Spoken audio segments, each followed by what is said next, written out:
This is not this is not at all how they make it look like it works. Welcome to the channel, people. Today we're creating five technically, but you'll see what I'm talking about. Pottery Barn Dupes is part of the Duping Through the Holidays playlist series, and for this first one I ventured to Walmart to pick up 2 of these berry clip ornaments for $1.48, and I'm gonna actually grab these lighter, brighter red ones to create this. We're also going to use some twine and some washi tape for our berry garland Christmas card holder that costs $39.50. But before I forget, we're also going to need some clothespins. So if you don't have no clothespins, run and grab them real quick too, because we're going to need those. Take your twine, and I'm making a small version because my version's going to go right over my mirror and my entryway. So I made it about 2.5 feet. You make yours to size. And I'm also going to make sure that I'm clipping the berries as far down as I can. So this way I have plenty of finagling room to put our washi tape and more twine over it without making it look, you know, junky and too much stuff piled up in one space. If you have some thin floral wire, that will probably work too. I just had washi tape on hand. I knew I was going to wrap the twine over it, so that was kind of where I was going with this. But for the main aspect of this dupe, I decided to just take the washi tape and wrap around as much of the berry bit as I could to hold it in place along the piece of twine. So this way when I hold the twine up like this, it's still dangled, but it wasn't like going anywhere, you know. I didn't have pieces drooping anywhere. And then to hide the washi tape, I'm just taking the twine and wrapping it to cover all the washi tape. I did not want to use any hot glue for any of this because I wanted to make sure it was going to stay in place, and the washi tape was a really good idea for this. There was a fireplace garland that I loved on the website as well that would have been good for this, and Walmart also sells these big bundles of berries for $7.98, which is more than what I used for this tiny bit of piece. I seen it when I was doing one of my browsing videos. If you were interested in creating any of these in a larger scale or this beautiful berry tree decor piece that they have. Any leftover twine, once I was done wrapping the little sections of the berries, I just snipped it off, and that's going to be it for this one. Here's their version, and here's mine.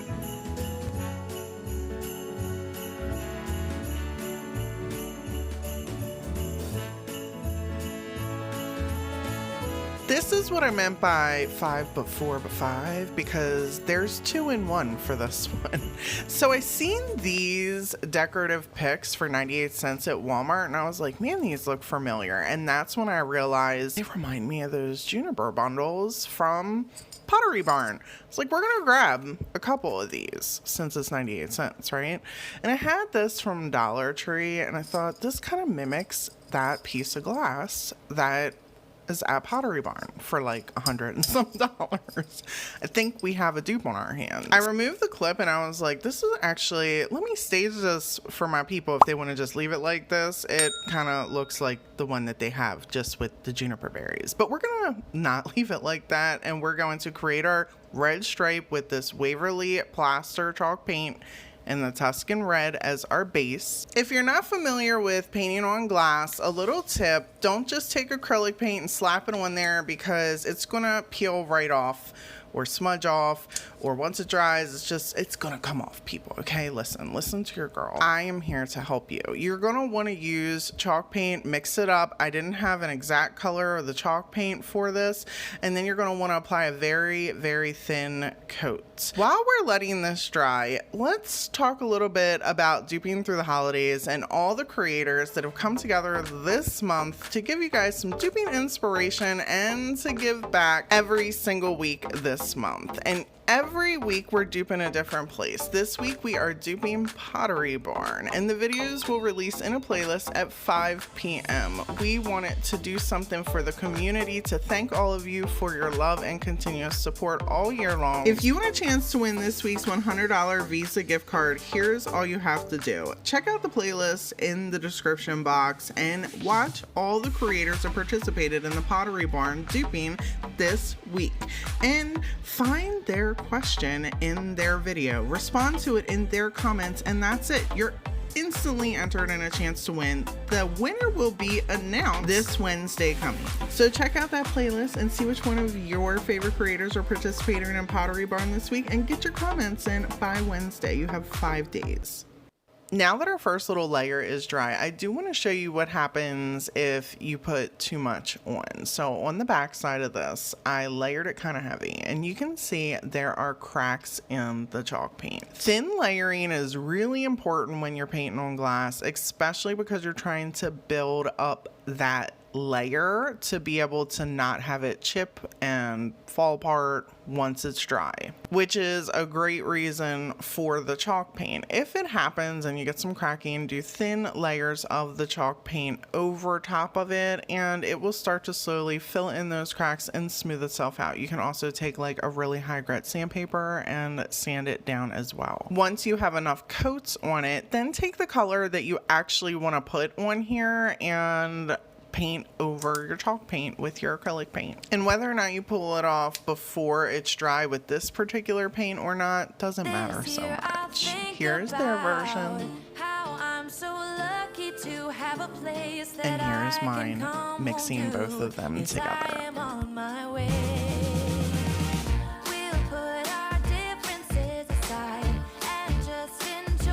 Such an odd looking little tree, don't you think? I mean, look at these shells. It's like it's a shell tree. Well, when I seen these at Dollar Tree, I had another reason for purchasing them, but then I was like, we're gonna make this Christmas tree. I have this beautiful idea. We're gonna do it.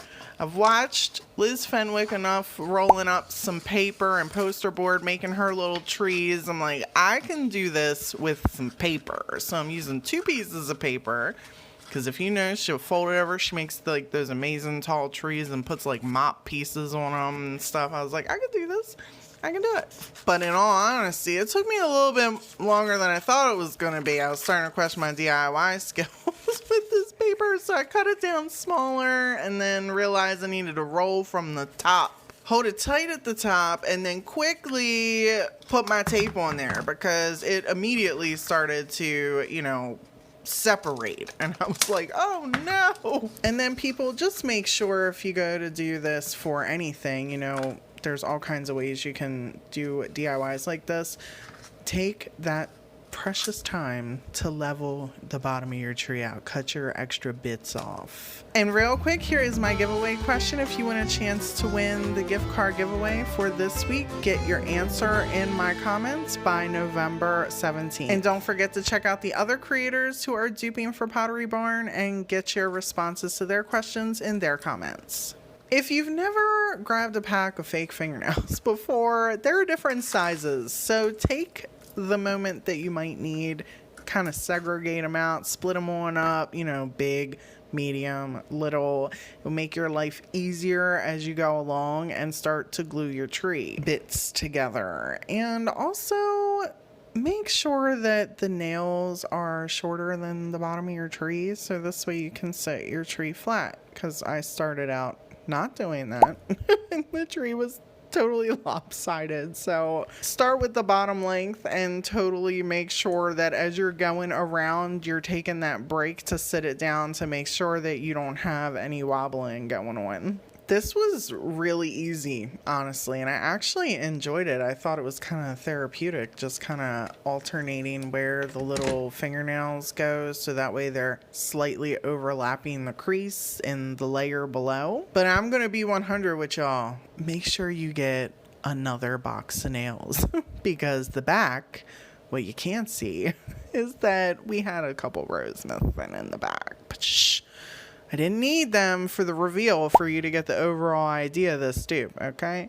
To create the little dots, I'm just using a dotting tool and some black paints and dotting them up in a little line on every single one of these nails. And it was sporadic. I put 3 in some, 4 in some, 5 in some, and here is their version. And here is mine.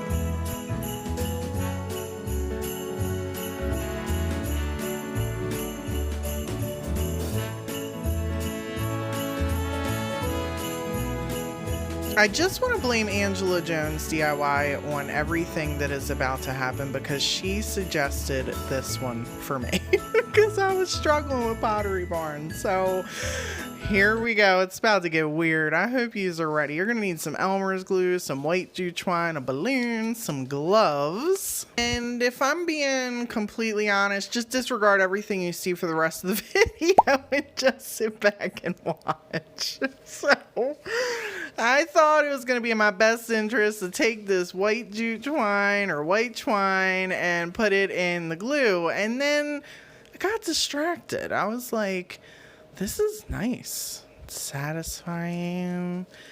And then I found myself playing with it and making weird. I don't know what I was doing.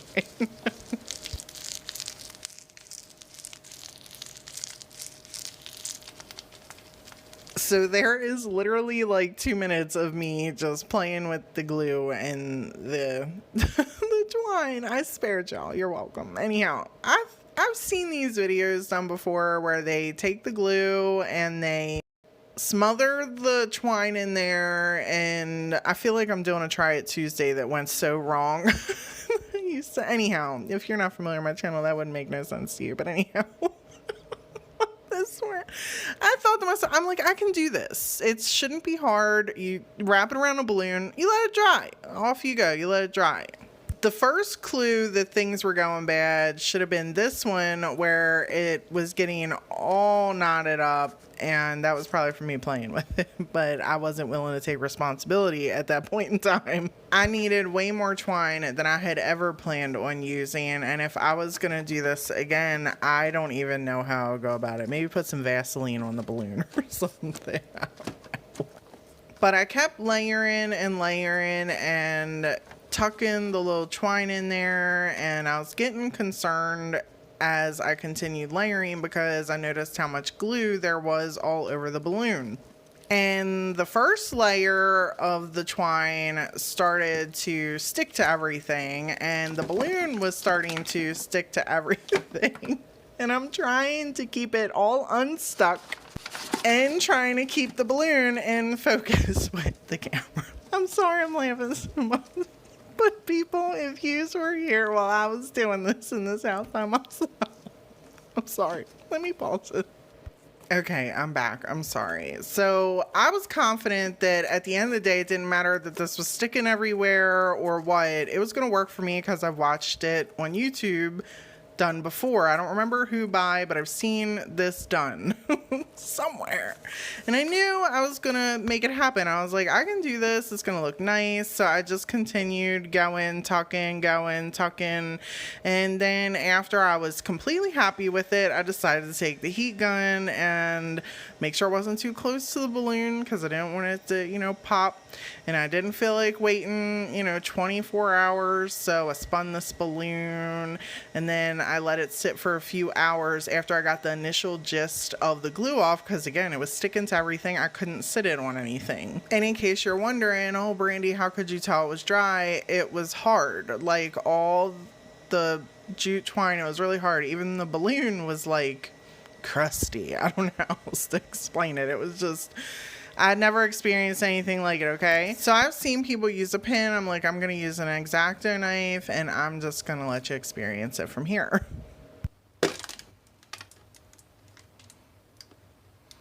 This is not... this is not at all how they make it look like it works. On the videos. The balloon's supposed to pop inside of there. Oh my gosh. This is gonna be a hot mess. Oh man, look at this. At this point, I was ready to just go in between these holes and carve out the balloon the best way that I possibly could, because I had to get the balloon out. Like, it had to come out. And I was not ready to give up on it. Like, I was just not at that point yet. Oh, why? It definitely didn't work. Oh no, this is... It's all keeping. I cannot wait to hear. I cannot wait to hear what all y'all are talking about in the comments. Look at that. I don't even know how I'm gonna salvage it for the reveal. Like, I don't even know if I can get this together.